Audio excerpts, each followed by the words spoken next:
کھڑے ہو تو اپنے چہروں اور اپنے ہاتھوں کو کوہنیوں تک دھو لو، اور اپنے سروں کا مسح کر لو، اور اپنے پاؤں کو ٹخنوں تک دھو لو، اور اگر تم حالت جنابت میں ہو تو غسل کر کے خوب پاک ہو جاؤ، اور اگر تم بیمار ہو یا کسی سفر پر ہو، یا تم میں سے کوئی قضائے حاجت سے واپس آیا ہو، یا تم نے عورتوں سے ملاپ کیا ہو، پھر تم پانی نہ پاؤ تو پاک مٹی سے تیمم کر لو، بس اس سے اپنے چہروں اور اپنے ہاتھوں کا مسح کرو۔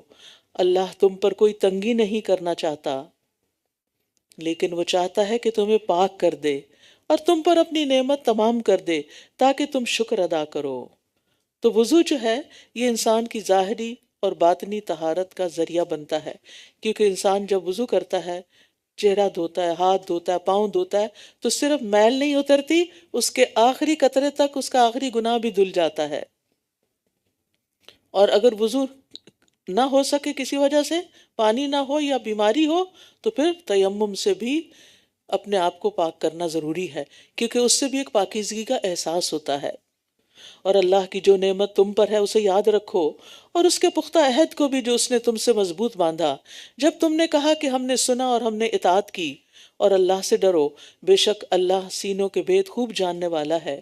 یہاں نعمت سے مراد نعمت اسلام ہے، اور میثاق و اقرار سے مراد وہ عہد ہے جو رسول اللہ صلی اللہ علیہ وسلم ہر آدمی سے مسلمان ہونے پر لیا کرتے تھے۔ پھر فرمایا، اے لوگو جو ایمان لائے ہو، اللہ کے لیے حق پر خوب قائم رہنے والے، انصاف کے ساتھ گواہی دینے والے بن جاؤ، اور کسی قوم کی دشمنی تمہیں ہرگز اس پر آمادہ نہ کرے کہ تم عدل نہ کرو۔ عدل کرو، یہ تقوی سے زیادہ قریب ہے، اور اللہ سے ڈرو، بے شک جو عمل بھی تم کرتے ہو اللہ اس کی خوب خبر رکھنے والا ہے۔ تو اہل ایمان کو حکم دیا جا رہا ہے انصاف کی گواہی دینے کا، اگرچہ وہ شخص ناپسندیدہ ہی کیوں نہ ہو۔ یعنی کسی شخص کو آپ پسند نہیں کرتے لیکن اس کے بارے میں گواہی دینی ہے، تو اس کی اگر کوئی اس کے حق میں بات جاتی ہے تو اپنی ناپسندیدگی کے باوجود بھی سچ بات کہنی ہوگی، انصاف پر مبنی گواہی دینی ہوگی، کیونکہ بعض اوقات انسان کی نفرت اور انسان کے اندر کی جیلسی اسے اس بات پہ اکساتی ہے کہ وہ اس کے خلاف گواہی دے کے اس کو نقصان دے۔ تو اس وقت اپنے دل کے اندر جھانک کے دیکھنا چاہیے کہ نفس کیا اس وقت مارکہ آرائی کر رہا ہے، کیونکہ اور انصاف کرنا کیوں ضروری ہے، کیونکہ یہ تقوی کے زیادہ قریب ہے۔ وہ لوگ جو ایمان لائے اور انہوں نے نیک عمل کیے، اللہ نے ان سے مغفرت اور اجر عظیم کا وعدہ کر رکھا ہے، اور وہ لوگ جنہوں نے کفر کیا اور ہماری آیات کو جھٹلایا، یہی لوگ جہنم کے ساتھی ہیں۔ اے لوگو جو ایمان لائے ہو، اللہ کی نعمت کو یاد کرو جو تم پر ہے۔ جب ایک قوم نے ارادہ کیا تھا کہ وہ تمہاری طرف اپنے ہاتھ بڑھائے تو اس نے ان کے ہاتھ تم سے روک دیے۔ اللہ سے ڈرو، اور ایمان والوں کو اللہ ہی پر توکل کرنا چاہیے۔ عمومی انعام کے بعد اب ایک خصوصی انعام کا یہاں پر ذکر کیا جا رہا ہے۔ جابر رضی اللہ عنہ بیان کرتے ہیں کہ وہ نجد کی طرف رسول اللہ صلی اللہ علیہ وسلم کے ساتھ جنگ میں تھے۔ جب آپ واپس لوٹے تو وہ بھی لوٹے، دوپہر کا وقت تھا، آرام کا وقت تھا، تو ایک ایسی وادی میں اترے جہاں بہت خاردار درخت تھے، تو نبی صلی اللہ علیہ وسلم بھی اترے۔ لوگ درختوں کے سائے کے لیے درختوں کی تلاش میں بکھر گئے، ہر کوئی اپنے اپنے درخت کے نیچے چلا گیا۔ تو رسول اللہ صلی اللہ علیہ وسلم اس وقت تنہا تھے، اور آپ ایک کیکر کے درخت کے نیچے اترے اور اپنی تلوار اس کے ساتھ لٹکا دی۔ جابر کہتے ہیں کہ ہم تھوڑی ہی دیر سوئے تھے کہ رسول اللہ صلی اللہ علیہ وسلم نے ہمیں بلایا۔ ہم آپ کے پاس آئے تو ایک بدوی بیٹھا ہوا تھا۔ آپ نے فرمایا، اس نے میری تلوار لے کر سونت لی، یعنی میرے پہ اٹھا لی، جبکہ میں سویا ہوا تھا۔ میں جاگ پڑا تو اس کے ہاتھ میں ننگی تلوار تھی۔ مجھ سے کہنے لگا، تمہیں مجھ سے کون بچائے گا؟ میں نے کہا، اللہ۔ تو دیکھو یہ بیٹھا ہے۔ تو رسول اللہ صلی اللہ علیہ وسلم نے اس کو چھوڑ دیا، اس کو کچھ نہیں کہا۔ یہ تھا آپ کا اخلاق۔ لیکن یہ خصوصی اللہ کی طرف سے مدد تھی، خصوصی انعام تھا کہ رسول اللہ صلی اللہ علیہ وسلم کی حفاظت ہوئی۔ سب سے زیادہ زندگی میں قاتلانہ حملے نبی صلی اللہ علیہ وسلم پر ہوئے، لیکن اللہ سبحانہ وتعالیٰ نے ہمیشہ ان کو محفوظ رکھا۔ سب سے زیادہ زخمی خالد بن ولید ہوئے، جنہوں نے سب سے زیادہ جنگوں میں شرکت کی، لیکن اس کے باوجود کسی جنگ میں شہید نہیں ہوئے بلکہ بستر پر فوت ہوئے۔ تو بات یہ ہے کہ زندگی اور موت اللہ کے ہاتھ میں ہوتی ہے، جسے چاہے زندہ رکھے، جس کو چاہے موت دے۔ اس لیے موت کا وقت مقرر ہے، اس سے پہلے ہر وقت موت کے خوف میں مبتلا نہ رہیں۔ ایک حد تک تو ہر ایک کو مرنے کا خوف ہوتا ہی اور ہونا چاہیے کہ آگے جا کے جواب دہی ہوگی، لیکن یہ بھی یاد رکھیے کہ موت مومن کے لیے دنیا کی مصیبتوں سے چھٹکارے کا ذریعہ ہے، کیونکہ جب فرشتہ آتا ہے نا جان لینے، تو ملک الموت اس کے کان میں کہتا ہے اے پاک روح چلو اپنے رب کی رضا کی طرف، رب تم سے راضی ہے۔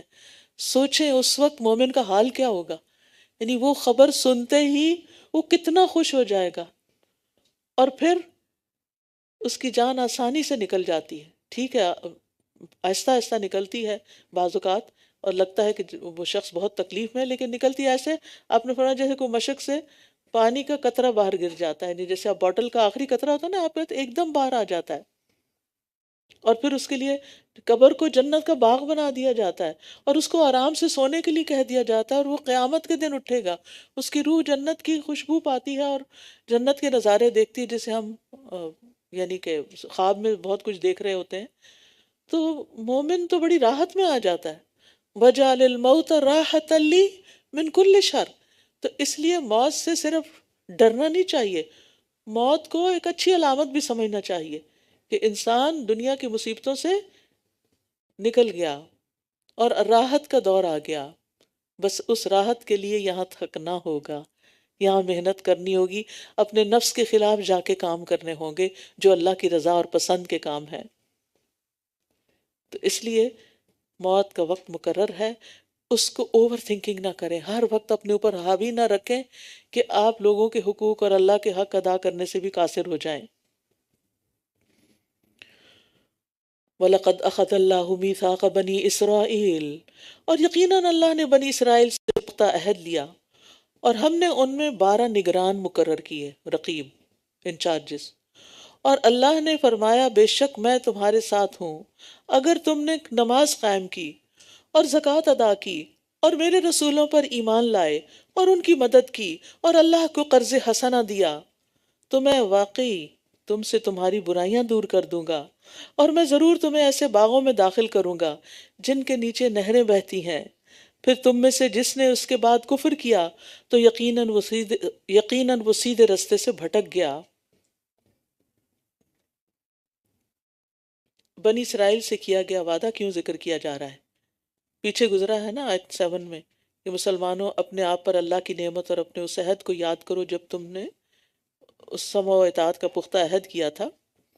تو یہاں یہ بتایا جا رہا ہے کہ صرف تم سے یہ عہد نہیں لیا گیا، اس سے پہلے بنی اسرائیل سے بھی اس قسم کا عہد لیا گیا تھا، لیکن انہوں نے توڑ دیا، تو نتیجہ کیا ہوا؟ ذلت و مسکنت کا شکار ہوئے۔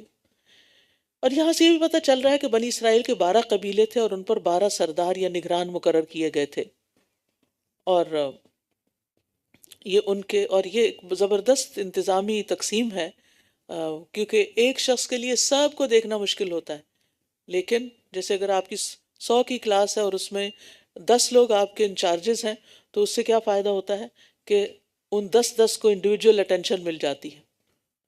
تو اسی طرح جیسے آپ کٹھے ٹریول کر رہے ہیں یا کوئی بھی کام ہے جس میں بہت سارے لوگ اس میں شامل ہیں، تو ان کے گروپنگ کرنے سے اور ان کے اوپر ذمہ دار مقرر کرنے سے آسانی ہو جاتی ہے۔ پھر ان کے اپنے پختہ عہد کو توڑنے کی وجہ سے ہم نے ان پر لعنت کی اور ان کے دلوں کو سخت کر دیا، کیونکہ انہوں نے عہد نہیں نبھایا، وہ الفاظ کو ان کی اصل جگہوں سے پھیر دیتے ہیں تاکہ عمل نہ کرنا پڑے، اور جو نصیحت انہیں کی گئی تھی اس کا ایک بڑا حصہ وہ بھول گئے لاپرواہی اور غفلت کی وجہ سے، اور آپ ہمیشہ ان کی طرف سے کسی نہ کسی خیانت پر اطلاع پاتے رہتے ہیں سوائے ان میں سے چند لوگوں کے، بس آپ انہیں معاف کر دیں اور درگزر کریں، بے شک اللہ احسان کرنے والوں سے محبت کرتا ہے۔ تو بنی اسرائیل کی بدعمالیوں کی وجہ سے ان پر لعنت کی گئی اور ان کے دل سخت ہو گئے۔ قاسیہ قسوہ سے ہے جس کا مطلب ہوتا ہے شدت اور سختی۔ خالص سونا چاندی نرم ہوتے ہیں، ان میں جتنی ملاوٹ زیادہ ہو وہ زیادہ سخت ہوتے جاتے ہیں، تو قاسیہ اس سکے کو کہتے ہیں جس میں ملاوٹ ہوتی ہے، سخت، ہارڈ۔ تو ان کے دل بھی ملاوٹ کی وجہ سے، شرک کی وجہ سے، بغض اور حسد کی وجہ سے اور غلط کاموں کی وجہ سے سخت ہوتے چلے گئے۔ اور ان لوگوں میں سے جنہوں نے کہا کہ ہم نصرانی ہیں، ہم نے ان سے پختہ عہد لیا، تو جو نصیحت وہ کیے گئے تھے اس کا وہ ایک بڑا حصہ وہ بھول گئے، اس کا ایک بڑا حصہ وہ بھول گئے، تو ہم نے قیامت کے دن تک ان کے درمیان عداوت اور بغض ڈال دیا، اور ان قریب اللہ انہیں اس کی خبر دے گا جو وہ کیا کرتے تھے۔ یہاں پر اللہ سبحانہ وتعالیٰ فرما رہے ہیں جن لوگوں نے کہا کہ ہم نصارہ ہیں، اللہ نے ان کو نصارہ نہیں مانا۔ کیوں؟ اس لیے کہ انہوں نے جو عہد کیا تھا اس کو پورا نہ کیا۔ اے اہل کتاب، بے شک تمہارے پاس ہمارا رسول آ چکا ہے جو تم پر بہت سی ان چیزوں کو واضح کرتا ہے جو تم کتاب میں سے چھپاتے تھے، اور وہ بہت سی باتوں سے درگزر کرتا ہے۔ یقیناً تمہارے پاس اللہ کی طرف سے ایک نور اور واضح کتاب آ چکی ہے۔ نور سے مراد رسول اللہ صلی اللہ علیہ وسلم، اور کتاب مبین سے مراد قرآن مجید ہے، یعنی اللہ کی طرف سے رسول اللہ صلی اللہ علیہ وسلم بھی ایک روشنی بن کر آئے اور قرآن ایک کتاب مبین لے کر آئے۔ تو اللہ تعالیٰ اس کے ساتھ لوگوں کو ہدایت کا نور دیتے ہیں، لیکن اس کا یہ مطلب نہیں کہ وہ اللہ کے نور کا حصہ ہے، نعوذ باللہ، جس طرح بعض لوگوں نے یہ بات کرنے شروع کر دی۔ یہ تو پھر نصرانیوں والا ہی عقیدہ ہو جاتا ہے، انہوں نے مسیح کو اللہ کا بیٹا بنایا، اور ہم نے یعنی مسلمانوں میں سے کچھ لوگوں نے رسول اللہ صلی اللہ علیہ وسلم کو اللہ سبحانہ تعالیٰ کا ایک حصہ بنا دیا۔ تو سورت اخلاص پڑھنی چاہیے، اور ایسے لوگوں کو سورت اخلاص پڑھ کے سنانی چاہیے کہ اللہ سبحانہ تعالیٰ نے نہ کسی سے جنم لیا، نہ اس سے کسی نے جنم لیا ہے، اس سے کوئی چیز الگ، اس کی ذات سے الگ ہو کے کسی اور شکل میں ہمارے سامنے نہیں آئی۔ یہدی بہ اللہ من اتبع رضوانہ سبل السلام، اس کے ذریعے اللہ انہیں جو اس کی رضامندی کی پیروی کریں سلامتی کے رستوں کی طرف ہدایت دیتا ہے۔ تو ہدایت کے لیے کیا ضروری ہے؟ نور اور کتاب مبین کو تھامنا، اور اپنے اذن سے انہیں اندھیروں سے نکال کر روشنی کی طرف لاتا ہے اور سیدھے رستے کی طرف ان کی رہنمائی کرتا ہے۔ پھر فرمایا لقد کفر الذین قالوا ان اللہ هو المسیح ابن مریم، یقیناً ان لوگوں نے کفر کیا جنہوں نے کہا کہ بے شک اللہ ہی مسیح ابن مریم ہے۔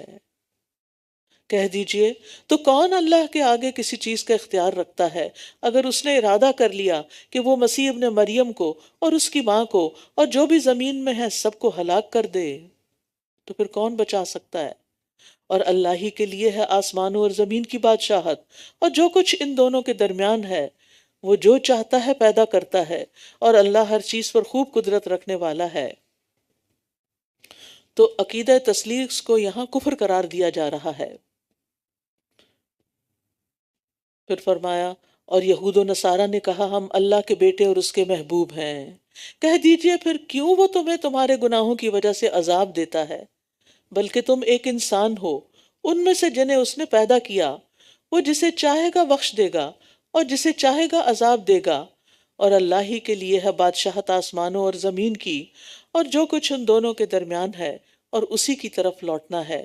یعنی اللہ سبحانہ وتعالیٰ کو، یعنی اللہ سبحانہ وتعالیٰ کے اپنے کچھ اصول ہیں، اور وہ زمین و آسمان کا مالک ہے، سارے اختیارات اس کے پاس ہیں۔ اس لیے تم اس غلط فہمی میں نہ رہنا کہ اب خود ساختہ باتیں گھڑ کے کہ ہم اللہ کے بڑے پیارے ہمیں عذاب نہیں دے گا، تو تمہاری بات نہیں چلنے والی۔ اے اہل کتاب، یقیناً تمہارے پاس رسولوں کی آمد کے ایک وقفے کے بعد ہمارا رسول آ گیا جو تمہارے لیے حق کو واضح کرتا ہے، تاکہ تم یہ نہ کہو کہ ہمارے پاس کوئی خوشخبری دینے والا اور ڈرانے والا نہیں آیا۔ تو یقیناً تمہارے پاس ایک خوشخبری دینے والا اور ڈرانے والا آ چکا ہے، اور اللہ ہر چیز پر خوب قدرت رکھنے والا ہے۔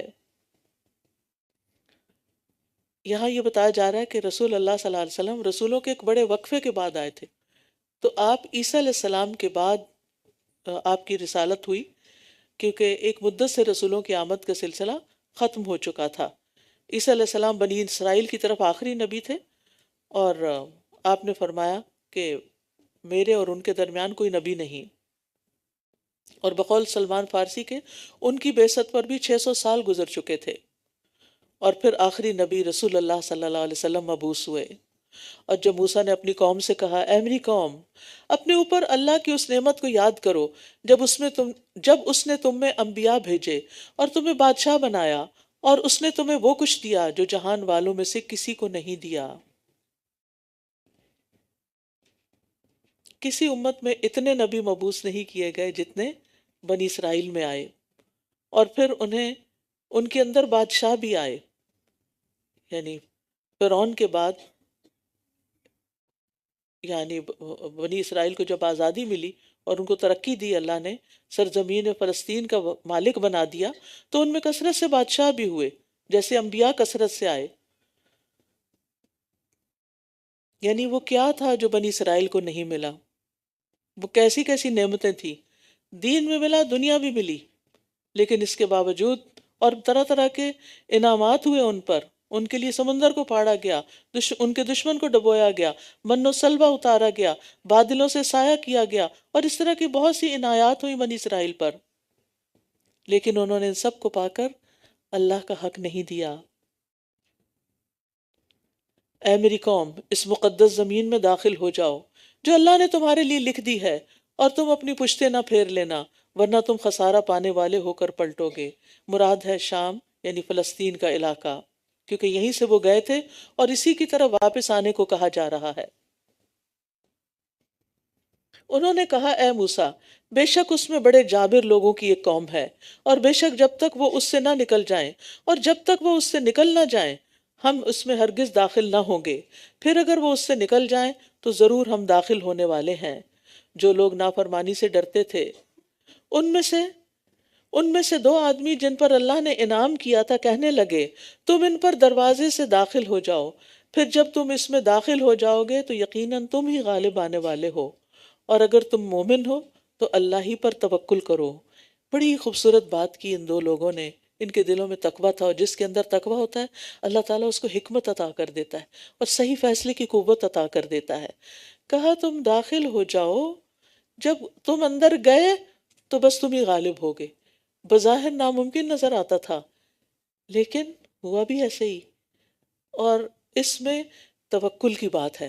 بعض اوقات زندگی میں کچھ فیصلے بڑے مشکل ہوتے ہیں، کچھ کام امپاسبل لگتے ہیں کہ یہ نہیں ہوگا، منفی سوچ نہ سوچیں، ہوگا، اللہ چاہے گا تو ہوگا، ہوپ فل رہیں، اللہ پہ بھروسہ کریں اور کام شروع کر دیں، اللہ کا نام لے کر دورہ قرآن شروع کر دیں، پھر کروانا اللہ کا کام ہے۔ ہمیں لگتا نہیں 30 دن ایٹ اے اسٹریچ بغیر چھٹی کے ہر روز 2 گھنٹے، کیسے ہوگا کیسے ہوگا؟ نہیں، دروازے سے داخل ہو جاؤ، منزل تک انشاءاللہ پہنچ جاؤ گے۔ اور اسی طرح زندگی کے باقی کام بھی بہت بڑی یہاں ہمت بندھائی گئی ہے ان سب لوگوں کے لیے جو بزدل ہوتے ہیں اور جو کرنا چاہتے ہیں وہ زندگی میں صرف اس لیے نہیں کر پاتے کہ وہ رسک نہیں لینا چاہتے۔ آپ جتنا اونچا اڑیں گے اتنا ہی رسک گرنے کا زیادہ ہوگا، لیکن اس کے بغیر بھی تو گزارا نہیں نا۔ انہوں نے کہا، یعنی ایک تو یہ کہ انسان بس اپنی زندگی ضائع کر دے، صلاحیتیں ضائع کر دے، اور ایک یہ کہ استعمال کرے، اور جب بھی آپ کا نیا قدم اٹھائیں گے رسک انوالو ہوگا، خطرہ ہوگا، لیکن اس کے باوجود اگر وہ اللہ کی خاطر ہے تو کود پڑا آتش نمرود میں عشق۔ انہوں نے کہا، اے موسیٰ، بے شک جب تک وہ اس میں رہیں گے ہم ہرگز اس میں کبھی بھی داخل نہ ہوں گے۔ سن لیجئے جواب بنی اسرائیل کا، لہٰذا تم اور تمہارا رب جاؤ، پھر دونوں جنگ کرو، بے شک ہم تو یہیں بیٹھنے والے ہیں۔ بزدل قوم۔ اور ایک گستاخی کا جملہ بھی ہے، جاؤ تم اور تمہارا رب، جیسے کوئی آپ کو آ کے کہے تو جاؤ تم خود ہی کر لو۔ کتنی عجیب بات ہے۔ ہمارا دین ہمیں ادب سکھاتا ہے، اگر کسی حکم پر عمل نہیں بھی ہو پا رہا تو دعا کریں اللہ توفیق دے، نہ کہ اس کو حکم کو ہی جھٹلا دے۔ اس کے برعکس صحابہ نے کیا جواب دیا تھا جنگ بدر کے موقع پر؟ آپ چلیں، ہم آپ کے ساتھ ہیں، آپ ہمیں دریا سمندروں میں کودنے کو کہیں گے ہم کود جائیں گے، جو حکم دیں گے ہم ماننے کو تیار ہیں۔ یہ سن کر ایسے ہوا کہ نبی صلی اللہ علیہ وسلم کی ساری پریشانی دور ہو گئی اور آپ بدر کی طرف نکل گئے۔ موسیٰ نے کہا، اے میرے رب، میں اپنی جان اور اپنے بھائی کے سوا کسی پہ اختیار نہیں رکھتا، بس تو ہمارے اور فاسق قوم کے درمیان جدائی ڈال دے۔ اللہ، بس ان میں اب رہنا بڑا مشکل ہو گیا ہے۔ فرمایا، بے شک وہ ان پر 40 سال تک حرام کر دی گئی ہے، اب یہ اپنے ملک نہیں جا سکیں گے 40 سال تک، یہ زمین میں بھٹکتے پھریں گے، پس تم فاسق قوم پر افسوس مت کرو۔ اور آپ انہیں آدم کے 2 بیٹوں کی خبر ٹھیک ٹھیک پڑھ سنائیں۔ جب ان دونوں نے قربانی پیش کی تو ان میں سے ایک سے قبول کر لی گئی اور دوسرے سے قبول نہ کی گئی۔ اس نے کہا، میں تجھے ضرور ہی قتل کر دوں گا۔ پہلے نے کہا، اللہ تو صرف متقی لوگوں سے ہی قبول کرتا ہے۔ قربانیاں تو تقوی والوں کی قبول ہوتی ہیں۔ تو دین کے راستے میں جب بھی کوئی قربانی کرے، صرف بکرے اور بکری کی نہیں بلکہ اپنی خواہشات کی، اپنے مال کی، اپنے وقت کی، اپنے آرام کی، تو وہ صرف اللہ کے لیے ہوگی تو قبول ہوگی۔ کہا اگر تو نے مجھے قتل کرنے کے لیے اپنا ہاتھ میری طرف بڑھایا تو میں تجھے قتل کرنے کے لیے اپنا ہاتھ تیری طرف نہیں بڑھاؤں گا، بے شک میں اللہ سے ڈرتا ہوں جو تمام جہانوں کا رب ہے۔ اس کا یہ مطلب نہیں کہ اس نے اپنا بچاؤ نہیں کیا، بچاؤ کرنا تو لازم ہے، لیکن قتل کے ارادے سے نہیں، قتل نہیں کروں گا، کیونکہ اگر مقتول بھی اپنے قاتل کو قتل کرنے کا ارادہ کیے ہوئے ہو کہ میں اس کو قتل کر دوں، یہ مجھے قتل کرنے لگا میں اس کو قتل کر دوں گا، تو ایسی صورت میں پھر دونوں جہنمی ہیں۔ رسول اللہ صلی اللہ علیہ وسلم نے فرمایا جب دو مسلمان اپنی تلواروں کے ساتھ ایک دوسرے کا مقابلہ کرتے ہیں تو قاتل اور مقتول دونوں جہنم میں جائیں گے۔ احنف بن قیس نے پوچھا اللہ کے رسول یہ تو قاتل ہے، مقتول کا کیا قصور؟ فرمایا اس لیے کہ وہ بھی اپنے قاتل کے قتل پر حریص تھا، وہ بھی اسی ارادے سے نکلا تھا۔ انی ارید ان تبوء باسمی و اسمک، میں تو یہ چاہتا ہوں کہ تو میرے اور اپنے گناہ کے ساتھ پلٹے، پھر تو آگ والوں میں سے ہو جائے، اور ظالموں کا یہی بدلہ ہے۔ یعنی سخت الفاظ میں اس بھائی کو سمجھا رہا ہے کہ اگر تم نے مجھے قتل کیا تو پھر دوہرا گناہ ہوگا، لیکن پھر بھی وہ غصے میں تھا، جذبات میں تھا، رکا نہیں، تو اس کے نفس نے اپنے بھائی کو قتل کرنا اس کے لیے آسان بنا دیا، سو اس نے اسے قتل کر دیا، پھر وہ خسارہ پانے والوں میں سے ہو گیا۔ قتل کا انجام تو یہی ہے، ندامت، حسرت، نقصان دنیا اور آخرت کا۔ پھر اللہ نے ایک کوا بھیجا جو زمین کھودنے لگا تاکہ وہ اسے دکھائے کہ وہ اپنے بھائی کی لاش کیسے چھپائے، کیونکہ یہ پہلا انسان تھا جو فوت ہوا تھا، تو ابھی یہ طریقہ ایجاد ہی نہیں ہوا تھا کہ انسانوں کو کہاں دفن کرنا ہے، مرنے کے بعد ان سے کیا کرنا ہے۔ کہنے لگا ہائے افسوس مجھ پر، کیا میں اس سے بھی عاجز ہو گیا کہ میں اس کبے جیسا ہو جاؤں کہ اپنے بھائی کی لاش چھپا سکوں؟ تو وہ پشیمان ہونے والوں میں سے ہو گیا، نادمین میں سے ہو گیا۔ اسی وجہ سے ہم نے بنی اسرائیل پر فرض کر دیا کہ جس نے کسی جان کو بغیر کسی جان کے بدلے یا زمین میں فساد کے بغیر قتل کیا تو گویا اس نے تمام انسانوں کو قتل کر دیا، اور جس نے اس کی زندگی بچائی تو گویا اس نے تمام انسانوں کی زندگی بچائی، اور یقیناً ان کے پاس ہمارے رسول واضح نشانیاں لے کر آئے، پھر اس کے بعد بھی ان میں سے بہت سے لوگ زمین میں یقیناً زیادتی کرنے والے ہیں۔ حدیث سے پتہ چلتا ہے کہ دنیا میں جو بھی قتل ہوتا ہے اس کے گناہ کا ایک حصہ قابیل کو بھی جاتا ہے، کیونکہ اس نے سب سے پہلے یہ ریت ڈالی تھی۔ تو ایک انسان کو مارنا گویا تمام انسانوں کو مارنا ہے، اور ایک انسان کی زندگی بچانا تمام انسانوں کی زندگی بچانے کے برابر ہے۔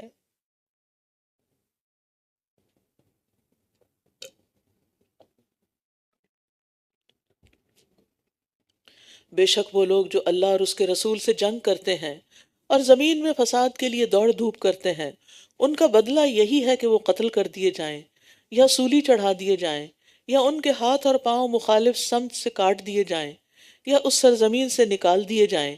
یہ ان کے لیے دنیا میں رسوائی ہے، اور آخرت میں ان کے لیے بہت بڑا عذاب ہے۔ یہ مفسدین کا انجام ہے، سوائے ان لوگوں کے جو تمہارے ان پر قابو پانے سے پہلے ہی توبہ کر چکے ہوں، تو جان لو کہ بے شک اللہ بہت بخشنے والا، نہایت رحم کرنے والا ہے۔ یعنی اتنے بڑے بڑے جرم کرنے کے بعد بھی اگر کوئی توبہ کرتا ہے تو اس کی توبہ قبول ہو سکتی ہے۔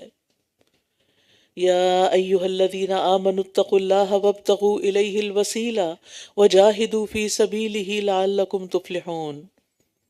اے لوگو جو ایمان لائے ہو، اللہ سے ڈرو اور اس کے قرب کا وسیلہ تلاش کرو، اور اس کی راہ میں جہاد کرو تاکہ تم کامیاب ہو جاؤ۔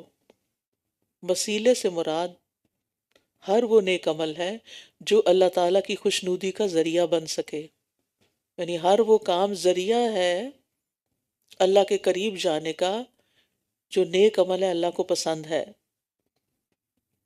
مطلب یہاں کیا ہے کہ اللہ تعالیٰ کا قرب حاصل کرنے کے لیے نیک اعمال کو وسیلہ بناؤ۔ اگر تم چاہتے ہو کہ مقربین میں سے ہو جاؤ تو کیا کرو؟ نیکی کے کام کرو، نیک بنو۔ اور پھر خاص طور پر ایک نیک کام، اور وہ ہے جاہدو، اس کی راہ میں جہاد کرو۔ جہاد کے لفظی معنی ہیں کوشش اور محنت کرنے کے، اور سخت کوشش کرنے کے۔ ایک ہوتا ہے جہد، جہد بھی کوشش کے لیے آتا ہے، اور ایک ہوتا ہے جہاد۔ عربی میں قاعدہ ہے کہ حروف کی زیادتی سے معنی میں زیادتی ہو جاتی ہے۔ جہد کوشش ہے تو جہاد بڑی کوشش، زیادہ بڑی کوشش۔ عام طور پر اس کا معنی اللہ کی رضا جوئی کے لیے دشمنوں سے لڑنے کے آتے ہیں، لیکن اس کے دیگر معنی بھی ہیں۔ مثلا دین پر عمل کرنے کے لیے، دین پر عمل کرنے کے لیے ہر قسم کی کوشش کو بھی جہاد کہا جاتا ہے، اور یہاں دونوں معنی مراد ہو سکتے ہیں۔ اور وسیلے کی جائز صورتیں کیا ہیں؟ ایک یہ کہ کسی زندہ انسان کو اپنی دعا کی قبولیت کا وسیلہ بنایا جائے، جیسے حضرت عمر کے زمانے میں قحط پڑتا تو حضرت عباس کے پاس آتے اور ان سے دعا کے لیے کہتے، تو وہ دعا کرتے تھے، یعنی کسی نیک انسان سے دعا کروائی جائے، یہ بھی ایک وسیلہ ہے۔ اور دوسری یہ کہ اپنے ہی نیک اعمال کو وسیلہ بنانا، جیسے کہ اس آیت میں کہا گیا ہے۔ وہ طویل حدیث یاد ہوگی آپ کو جس میں 3 لوگ کہیں سفر پہ نکلے، راستے میں بارش ہونی شروع ہو گئی اور وہ غار کے اندر گئے تو ایک پتھر اوپر سے لڑک کر آیا اور غار کا منہ بند ہو گیا۔ اب وہ اندر مر ہی جاتے تو انہوں نے، کوئی ذریعہ نہیں تھا ان کے پاس کہ باہر نکلے، لہٰذا ان میں سے ہر ایک نے اپنے اپنے نیک عمل کا وسیلہ دے کر دعا کی، اور وہ دعا قبول ہو گئی اور وہ باہر نکل آئے۔ لیکن ہمارے ہاں وسیلے کا بڑا غلط معنی نکل چکا ہے، اور وہ کیا ہے؟ وہ کسی کو بھی وسیلہ بنا کے اس کے، یعنی نیک انسان کو، یا فلاں کے بحق کے فلاں، یا فلاں کے وسیلے سے۔ عام طور پر لوگ دعا کرتے ہیں نبی صلی اللہ علیہ وسلم کے وسیلے سے۔ نبی صلی اللہ علیہ وسلم کے اعمال ان کے لیے ہیں، ان کی زندگی میں تو لوگ ان کے پاس جاتے تھے اور اپنے لیے دعا کراتے تھے، تو حضرت عمر نے کیا کہا کہ ہم زندگی میں نبی صلی اللہ علیہ وسلم کے پاس جاتے تھے، اب ہم حضرت عباس کے پاس آئے ہیں ان سے دعا کروانے کے لیے۔ تو یہ تو جائز ہے کہ آپ زندہ انسان کے پاس جا کر اس سے دعا کریں، لیکن جا کے قبروں کو وسیلہ بنانا یا قبر والوں کو وسیلہ بنانا، تو یہ وسیلہ درست نہیں ہے۔ اور وسیلہ کا ایک اور معنی بھی ہے، اور وہ ہے جنت میں عرش رحمان کے نزدیک ایک مقام۔ اذان کے بعد جو دعا سکھائی گئی ہے، جب کوئی مسلمان اس کو مانگتا ہے کہ اللہ محمد صلی اللہ علیہ وسلم کو وسیلہ، یعنی وہ خاص مقام عطا کر، تو نبی صلی اللہ علیہ وسلم اس کی سفارش کریں گے۔ لیکن یاد رکھیے کہ اس میں اللہ تعالیٰ نے خود ہی بتا دیا وَجَاهِدُوا، اصل وسیلہ پھر سخت محنتی ہے، یعنی آخرت کی کامیابی کے لیے بہترین وسیلہ جہاد ہی ہے۔ اور پھر اللہ کے دین کے لیے کسی بھی قسم کی کوشش، چاہے اپنی اصلاح کی ہو، خود علم سیکھنے کی ہو، دوسروں کو سکھانے کی ہو، یعنی آرام طلب زندگی نہیں ہونی چاہیے، سخت محنت والی، مشقت والی زندگی۔ فَإِذَا فَرَغْتَ فَانْصَبْ، ایک کام کے بعد ایک کام، ایک عبادت کے بعد دوسری کی تیاری، ایک نیکی کے بعد ایک اور نیکی کے لیے چل پڑنا، کہیں بھی تھک کے اور رک کے بیٹھ نہیں جانا۔ پھر فرمایا ان الذین کفروا لو ان لهم ما فی الارض جميعا ومثله معه لیفتدوا به من عذاب یوم القیامۃ ما تقبل منهم ولهم عذاب علیم۔ بے شک جن لوگوں نے کفر کیا، اگر زمین میں جو کچھ ہے سارے کا سارا ان کے لیے ہو، اور اس کے ساتھ اتنا اور بھی ہو تاکہ وہ قیامت کے دن عذاب سے بچنے کے لیے اس کو فدیے میں دے دیں، تو ان سے قبول نہ کیا جائے گا، اور ان کے لیے دردناک عذاب ہے۔ وہ چاہیں گے کہ آگ سے نکل جائیں مگر یہ اس سے نکلنے والے نہیں، اور ان کے لیے ہمیشہ قائم رہنے والا عذاب ہے۔ اور چور مرد اور چور عورت، بس ان دونوں کے ہاتھ کاٹ دو، یہ ان دونوں کی کمائی کا بدلہ اور اللہ کی طرف سے عبرتناک سزا ہے، اور اللہ بہت زبردست خوب حکمت والا ہے۔ چوری کی سزا کا اصول کیا ہے کہ اس میں دونوں ہاتھ نہیں کاٹے جائیں گے، بلکہ ایک ہاتھ، اور پہلی چوری پر دایاں ہاتھ کاٹا جائے گا، اور یہ یہاں اس پہنچے تک ہوگا، اور یہ سنت سے سب باتیں ثابت ہے۔ اور یہ کیوں؟ یعنی یہ نہیں کہا اسے قتل کر دو، اسے زندہ رہنے دو، ہاتھ کاٹو تاکہ دوسرے لوگ سبق سیکھیں۔ اور چوری سے باز آ جائیں. اور اس طرح اگر وہاں سے مسروقہ مال برآمد ہو جائے تو اصل مالک کو پھر دے دیا جائے گا. اور یہ سزا امیر غریب سب کے لیے ہے. آپ کو یاد ہے نا وہ واقعہ جس میں آپ صلی اللہ علیہ وسلم کو سفارش کی گئی تھی فاطمہ مخزومیہ کی، تو آپ نے فرمایا اگر فاطمہ بنت محمد بھی چوری کرتی تو میں اس کا ہاتھ بھی کاٹ دیتا. چوری کرنے والے پر نبی صلی اللہ علیہ وسلم نے لعنت بھی کی ہے. تو اس لیے کسی کا مال اسی کو نصیب ہو، ہمارا نہیں. اور اس کی طرف انسان آنکھ اٹھا کے بھی نہ دیکھے. راستے میں کوئی چیز پڑی ہوئی ہے پڑی رہے، وہ واپس آئے گا اٹھا لے گا خود، ہمیں ذمہ نہیں لینا چاہیے اٹھا کے، الا ہی کہ بہت قیمتی کوئی چیز اور پھر اس کا سال بھر اعلان بھی کرواتے رہیں. اور جو کوئی اپنے ظلم کے بعد توبہ کر لے اور اصلاح کر لے، یعنی چوری کی، اللہ نے پردہ رکھ دیا، اب توبہ کرے اور اصلاح کر لے، تو یقیناً اللہ اس پر مہربان ہوگا. بے شک اللہ بہت بخشنے والا بہت رحم کرنے والا ہے. کیا تم نہیں جانتے کہ بے شک آسمانوں اور زمین کی بادشاہت اللہ ہی کے لیے ہے؟ وہ جسے چاہتا ہے عذاب دیتا ہے اور جسے چاہتا ہے بخش دیتا ہے، اور اللہ ہر چیز پر خوب قدرت رکھنے والا ہے. یا اللہ تو ہم سب کو بخش دے. یا ایہا یا ایہا الرسول لا يحزنك الذین یسارعون فی الکفر من الذین قالوا آمنا بافواہہم ولم تؤمن قلوبہم. اے رسول آپ کو وہ لوگ غمگین نہ کریں جو کفر میں دوڑ دھوپ کرتے ہیں. جب ان کی کوششیں انسان دیکھتا ہے تو دکھ ہوتا ہے، تکلیف ہوتی ہے. ان لوگوں میں سے جنہوں نے اپنے منہ سے کہا کہ ہم ایمان لائے، حالانکہ ان کے دل ایمان نہیں لائے. اور ان میں سے بھی جو یہودی بن گئے، وہ بہت کان لگا کر سننے والے ہیں جھوٹ کو، بہت کان لگا کر سننے والے ہیں دوسرے لوگوں کو بھی جو ابھی تک آپ کے پاس نہیں آئے. وہ الفاظ کو ان کے موقع محل مقرر ہونے کے باوجود بدل دیتے ہیں. وہ کہتے ہیں اگر تم یہ حکم دیے جاؤ تو اسے لے لو، اور اگر یہ حکم نہ دیے جاؤ تو بچ کر رہنا. اور اللہ جس کی آزمائش کا ارادہ کر لے تو آپ اسے اللہ سے بچانے کا ہرگز اختیار نہیں رکھتے. یہی وہ لوگ ہیں کہ اللہ نے ان کے دلوں کو پاک کرنے کا ارادہ نہیں کیا. ان کے لیے دنیا میں رسوائی ہے اور آخرت میں ان کے لیے بہت بڑا عذاب ہے. مدینہ میں نبی صلی اللہ علیہ وسلم کو 4 قسم کے لوگوں سے دکھ ملتا تھا.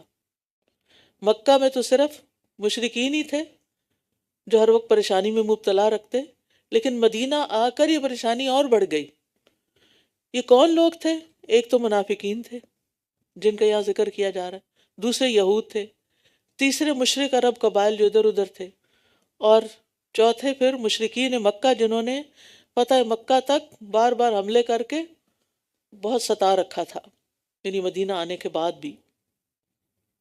اس آیت میں 2 قسم کے لوگوں کا ذکر ہے، ایک منافقین اور دوسرے یہود.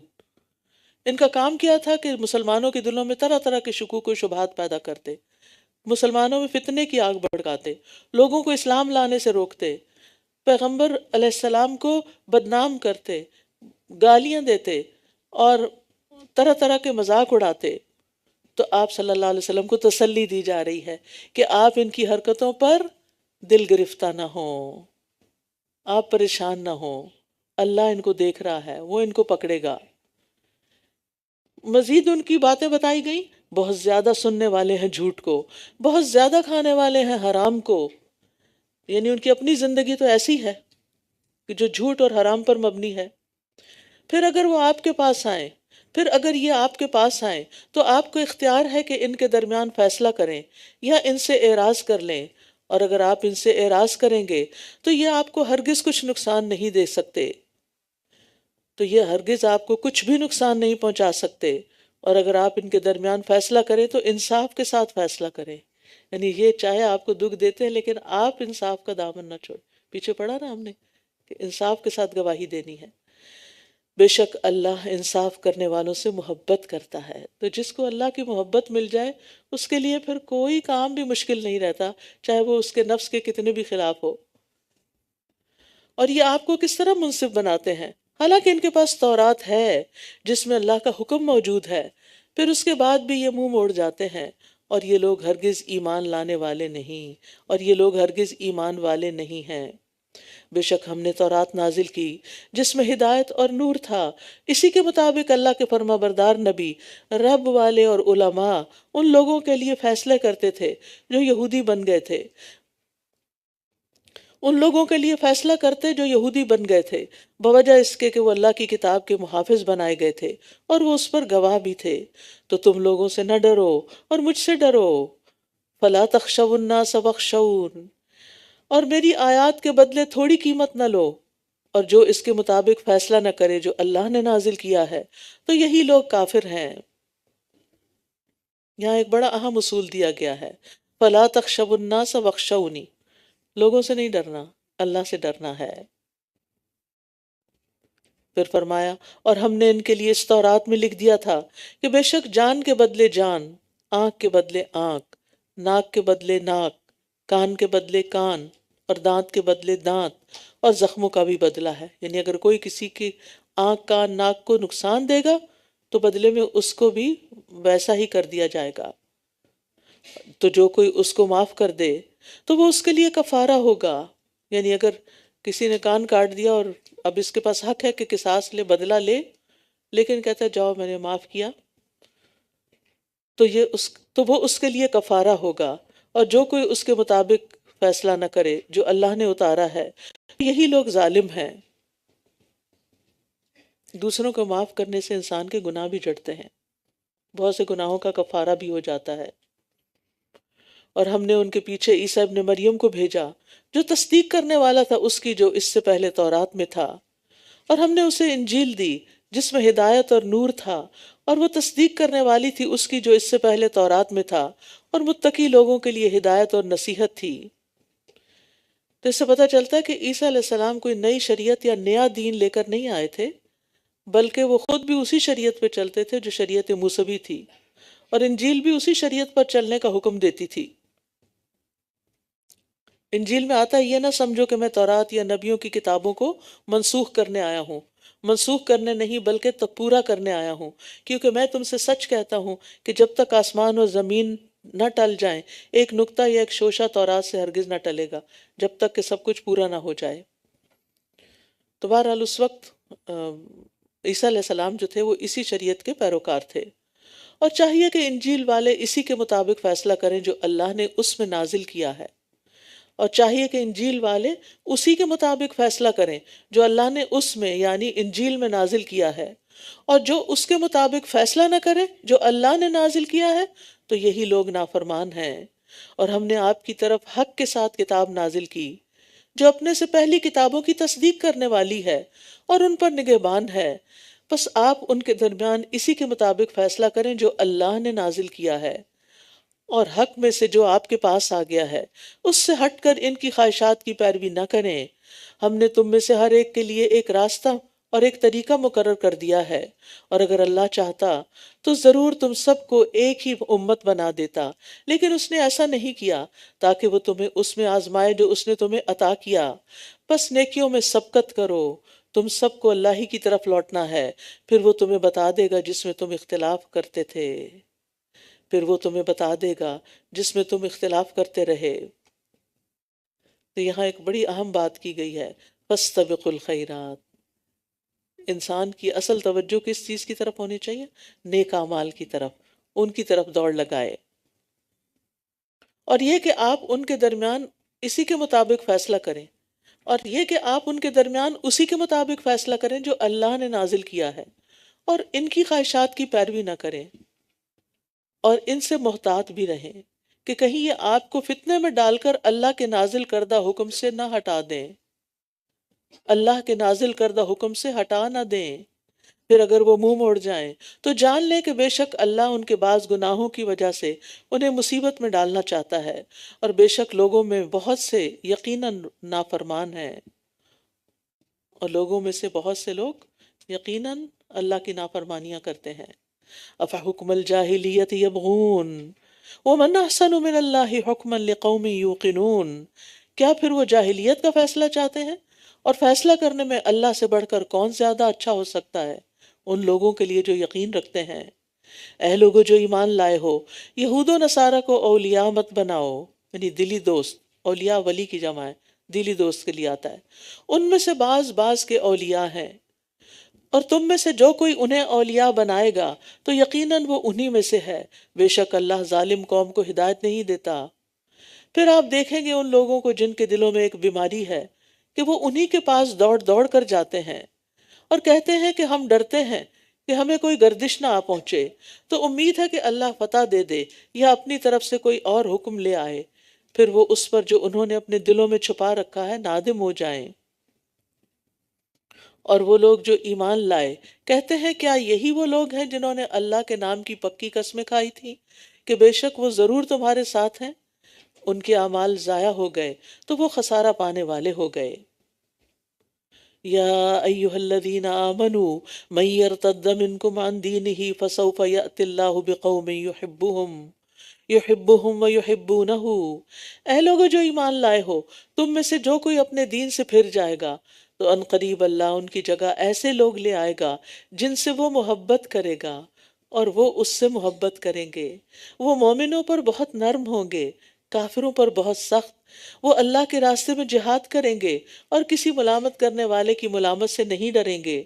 یہ اللہ کا فضل ہے، وہ جسے چاہتا ہے عطا کرتا ہے، اور اللہ وسعت والا خوب علم والا ہے۔ تو اللہ سبحانہ وتعالیٰ نے پہلے ہی آئندہ آنے والے حالات کے بارے میں خبردار کر دیا۔ اللہ تعالیٰ ماضی حال مستقبل سب کچھ جانتا ہے۔ اسے معلوم تھا کہ رسول اللہ صلی اللہ علیہ وسلم کی وفات کے بعد بہت سے عرب قبائل مرتد ہو جائیں گے، اس لیے آئندہ سے متعلق آیت پہلے ہی نازل کر دی رہنمائی کے لیے۔ جب نبی صلی اللہ علیہ وسلم فوت ہوئے تو 3 مقامات کے علاوہ مکہ، مدینہ، بحرین، ان کے علاوہ تمام علاقوں سے عرب قبائل کے مرتد ہونے کی خبریں آنے لگیں۔ وہ کہنے لگے ہم نماز تو پڑھیں گے، زکوٰۃ نہیں دیں گے۔ تو پھر حضرت ابوبکر رضی اللہ عنہ نے ان مرتدین کے ساتھ جہاد کیا۔ اور پھر آپ دیکھیے کہ یہاں پر اللہ سبحانہ وتعالیٰ اپنی بے نیازی دکھا رہے ہیں کہ اگر تم نکلتے ہو دین سے، نکل جاؤ، اللہ کا کوئی نقصان نہیں، وہ اور لوگ لے آئے گا، اللہ جن سے محبت کرتا ہوگا اور وہ اللہ سے محبت کرتے ہوں گے، وہ آپس میں بہت شفیق اور مہربان ہوں گے۔ یعنی اللہ کے گھر میں کسی چیز کی کمی نہیں ہے۔ ہم اگر کوئی دین کا کام کرتے ہیں تو یہ دراصل ہمارے اپنے ہی فائدے میں ہوتا ہے، اللہ تعالیٰ کو اس کا کوئی فائدہ نہیں۔ اور پھر وہ تمہاری طرح سست بھی نہیں ہوں گے، اور وہ اللہ کے راستے میں بھرپور جہاد کرنے والے ہوں گے۔ انما ولیکم اللہ ورسولہ والذین آمنوا، بے شک تمہارے دوستو، تمہارے ولی تو صرف اللہ اور اس کے رسول اور وہ لوگ ہیں جو ایمان لائے، وہ جو نماز قائم کرتے ہیں اور زکوٰۃ ادا کرتے ہیں اور وہ رکوع کرنے والے ہیں۔ اور جو کوئی اللہ اور اس کے رسول اور ایمان والوں کو دوست بنائے گا تو بے شک اللہ کا گروہ ہی غالب آنے والا ہے۔ اے لوگو جو ایمان لائے ہو، تم ان لوگوں کو اولیاء مت بناؤ جنہوں نے تمہارے دین کو مذاق اور کھیل بنا رکھا ہے، ان لوگوں میں سے جنہیں تم سے پہلے کتاب دی گئی، اور نہ ہی کفار کو اولیاء بناؤ، اور اللہ سے ڈرتے رہو اگر تم سچے مومن ہو۔ تو اس میں آپ دیکھیے کہ یہ مضمون پھر دہرایا جا رہا ہے، اور خاص طور پر ان لوگوں کی دوستی سے دوری اختیار کرنی چاہیے جو دین کا مذاق اڑائیں۔ یہ کرائیٹیریا ہمیں دیا جا رہا ہے کہ جو شخص جس کی محفل میں دین کا مذاق اڑایا جائے، اس محفل سے گریز کرو، اٹھ جاؤ وہاں سے۔ دین کا مذاق اڑانے میں یہ بھی شامل ہے کہ قرآن کی کسی آیت یا نبی صلی اللہ علیہ وسلم کی کسی حدیث کو یا دین کے کسی شعار کو ہنسی مذاق کے طور پر یا دوسروں کو ہنسانے کے لیے بیان کیا جائے۔ ایسے تمام لطیفوں کا بائیکاٹ کریں جس میں کوئی بھی قرآن کی آیت یا اس کا کوئی کانسیپٹ یا دین سے متعلق کوئی شاعر اللہ ویسے کسی بھی چیز کا مذاق اڑایا جائے۔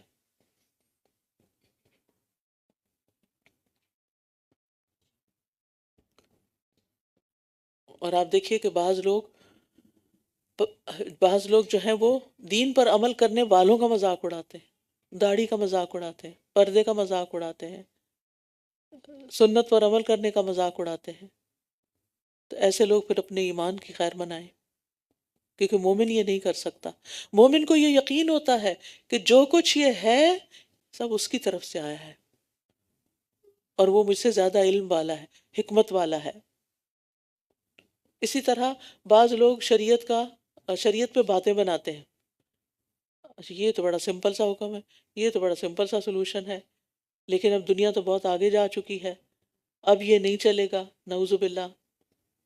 تمہاری عقل نہیں ہے کہ تم اس کو چلا سکو، کہ شروع میں ہم نے پڑھا تھا نا، دوسرے پارے کے شروع میں، سَيَقُولُ السُّفَهَاءُ مَا وَلَّاهُمْ عَنْ قِبْلَتِهِمُ الَّتِي كَانُوا عَلَيْهَا۔ یہ سفیہ اور بے وقوف لوگ ہوتے ہیں جو اللہ کی باتوں پر اعتراض کرتے ہیں اور باتیں بناتے ہیں۔ مثلا اللہ کی حدوں میں سے کسی حد کو کہنا یہ تو بڑی سخت ہے، یا یہ تو بہت بیکورڈنس ہے، یا یہ کہ اللہ کی شریعت کا آج کے دور میں کوئی فائدہ نہیں، یا پھر علماء کا مذاق اڑانا، خطباء کا مذاق اڑانا، دین کا کام کرنے والوں کا مذاق اڑانا، کہ اس کو تو کچھ اور سوچتا ہی نہیں، بس اس کو تو صرف قال اللہ اور قال رسول ہی آتا ہے۔ اگر آپ کے بچے 5 وقت نماز پڑھنے مسجد جانے لگے تو سجدے میں پڑ جائیں، شکر ادا کریں، نہ کہ ان کو ڈانٹ ڈپکار کریں اور کہیں کہ تمہیں اور کچھ نہیں آتا، ملا کی دوڑ مسجد تک۔ یہ لطیفے بنے ہوئے، محاورے بنے ہوئے ہیں، اس قدر افسوس کی بات ہے، کوئی اور لفظ نہیں ملا تھا۔ اور جب تم نماز کی طرف پکارتے ہو تو وہ اسے مذاق اور کھیل بنا لیتے ہیں، آذان کا مذاق اڑاتے ہیں۔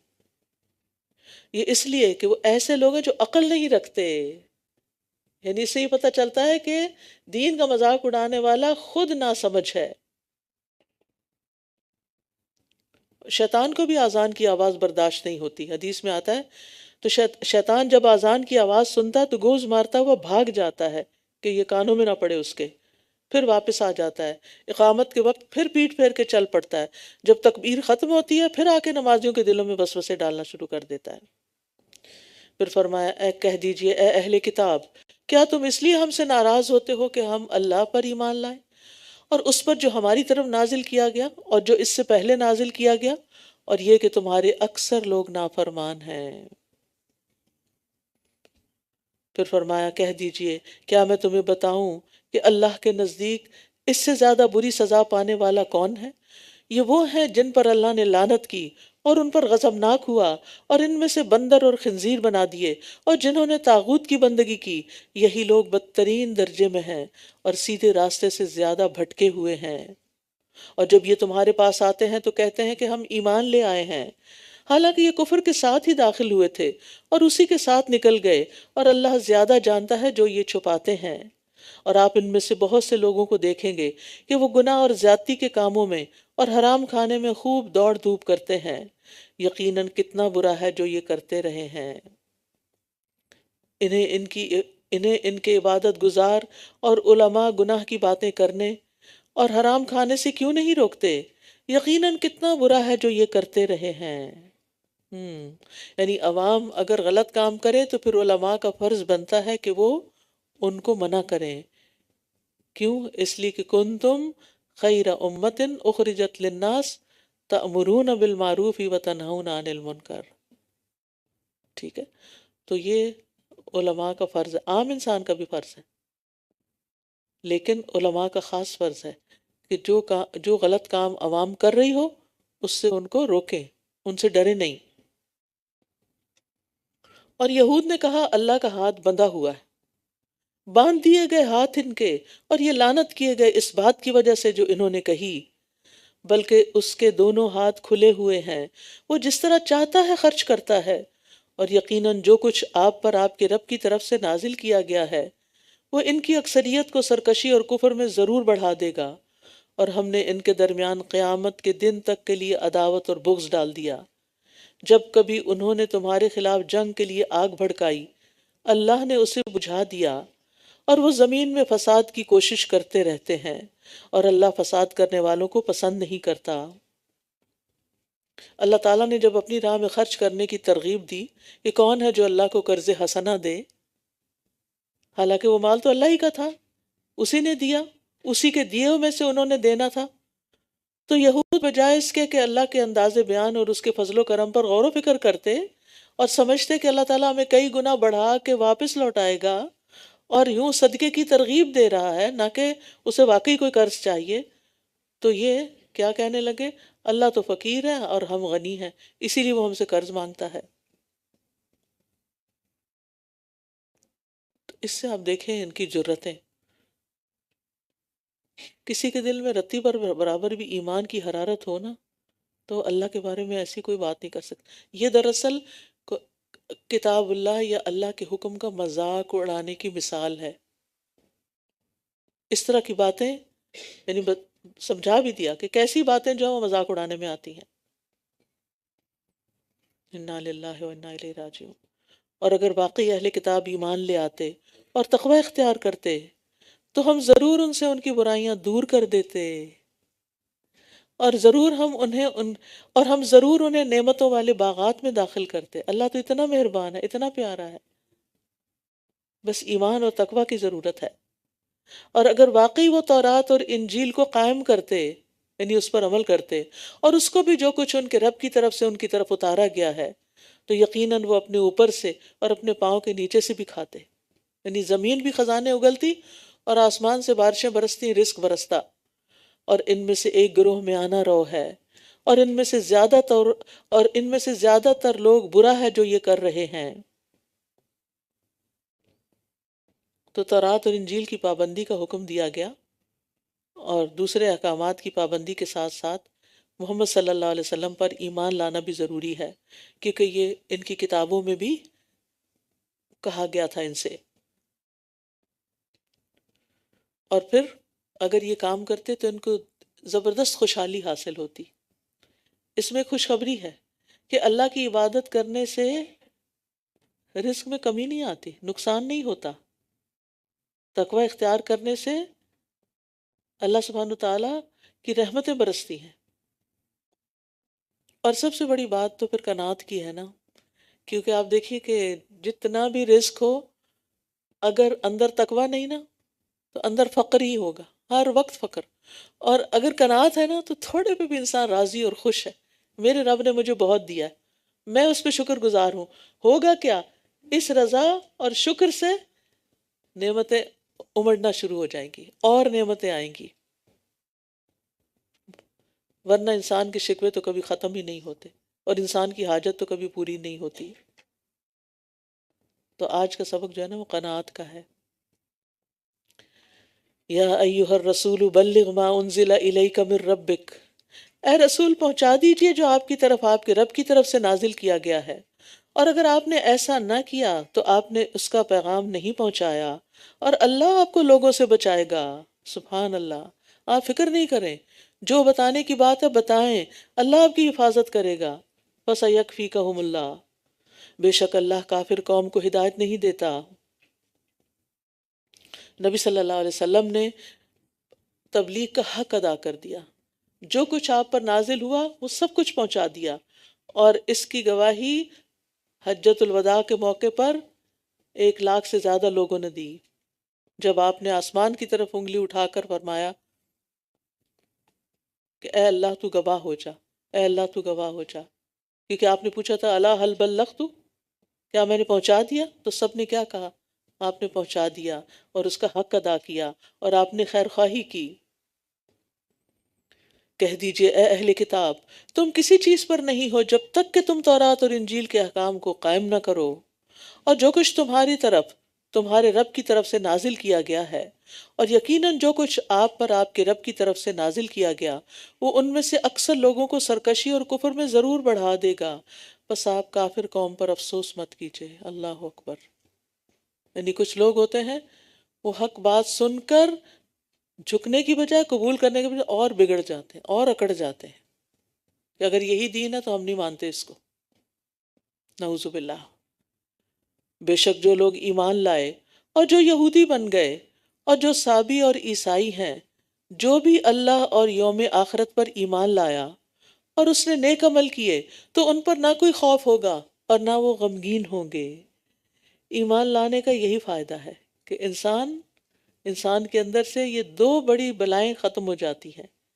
کنٹینٹمنٹ آ جاتی، قناعت آ جاتی ہے، اطمینان قلب نصیب ہو جاتا ہے. انسان تنہائی محسوس نہیں کرتا، وہ کہتا ہے میرا رب میرے ساتھ ہے. لا تحزن ان اللہ معنا، اللہ ہے نا، وہ ساری ضروریات پوری کر دے گا. اور غم اس لیے نہیں کرتے کہ دنیا کی کوئی چیز ایسی نہیں کہ جس پر انسان اپنی جان گھلا دے اور غم کرے. ان کو آخرت کی فکر لگ جاتی.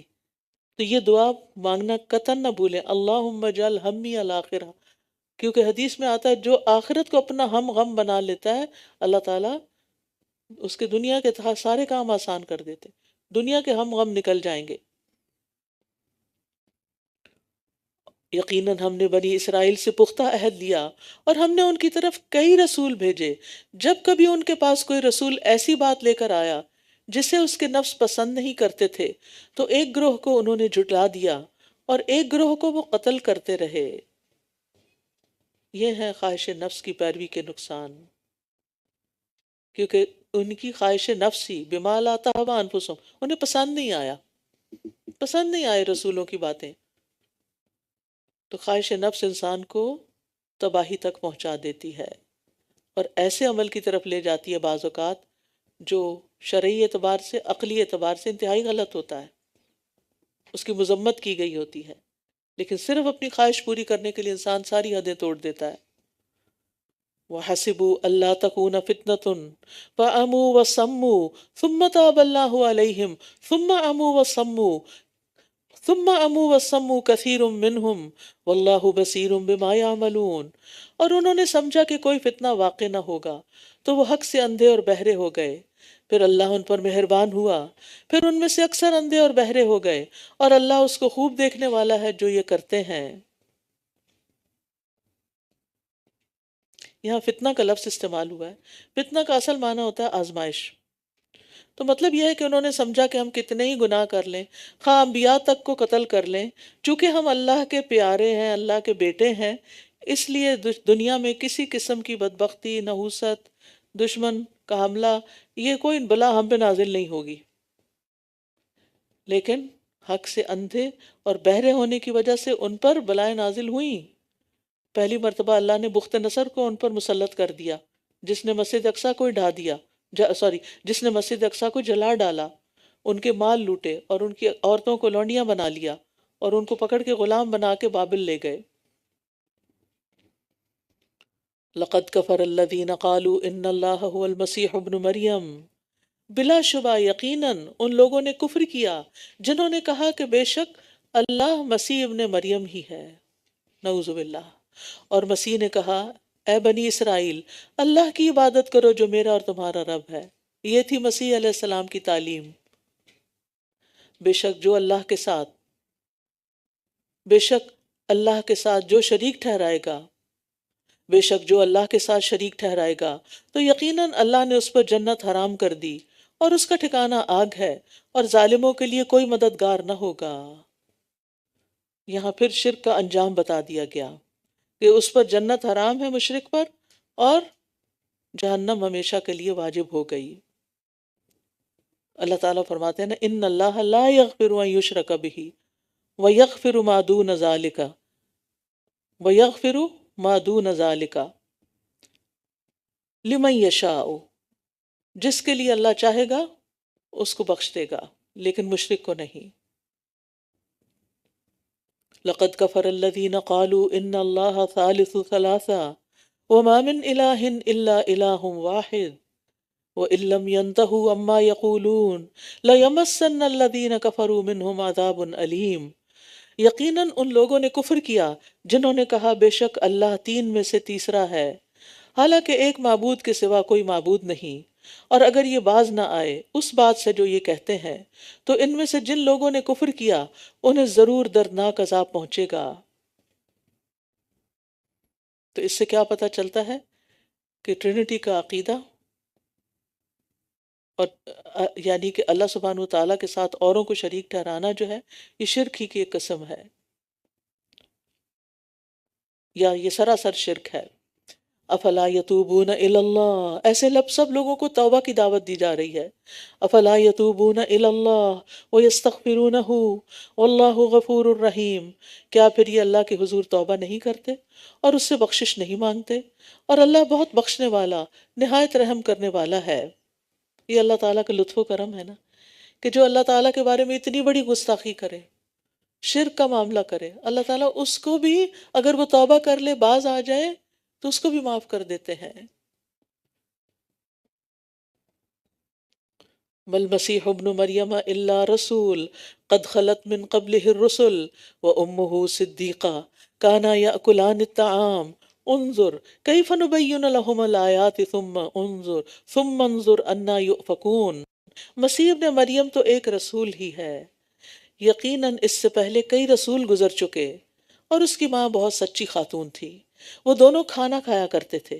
دیکھیے ہم کس طرح ان کے لیے آیات واضح کرتے ہیں، پھر دیکھیے وہ کہاں سے پھیرے جاتے ہیں۔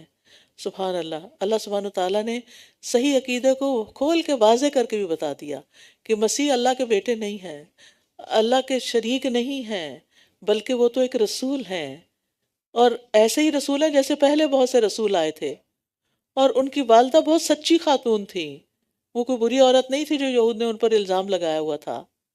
اور پھر فرمایا وہ دونوں کھانا کھایا کرتے تھے، کیونکہ اللہ سبحانہ تعالیٰ لا یطعم، وہ نہیں کھاتا، وہ کھلاتا ہے کھاتا نہیں۔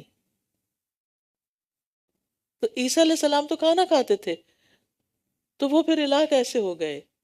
ان کی والدہ بھی کھانا کھاتی تھی، تو کھانا کس کی ضرورت ہوتی ہے؟ اللہ کی یا بندوں کی؟ بندوں کی۔ دیکھیے ہم کس طرح ان کے لیے آیات واضح کرتے ہیں، پھر دیکھیے وہ کہاں سے پھیرے جاتے ہیں، یعنی کون ان کو گمراہ کر دیتا ہے۔ کہہ دیجئے کیا تم اللہ کو چھوڑ کر اس کی عبادت کرتے ہو جو تمہارے لیے کسی نفع اور نقصان کا مالک نہیں؟ یعنی غیر اللہ تمہیں کوئی فائدہ نہیں پہنچا سکتے، اور اللہ خوب سننے والا، خوب جاننے والا ہے، اس سے کیوں نہیں مانگتے جو تمہارا حال بھی جانتا ہے اور تمہاری دعائیں بھی سنتا ہے۔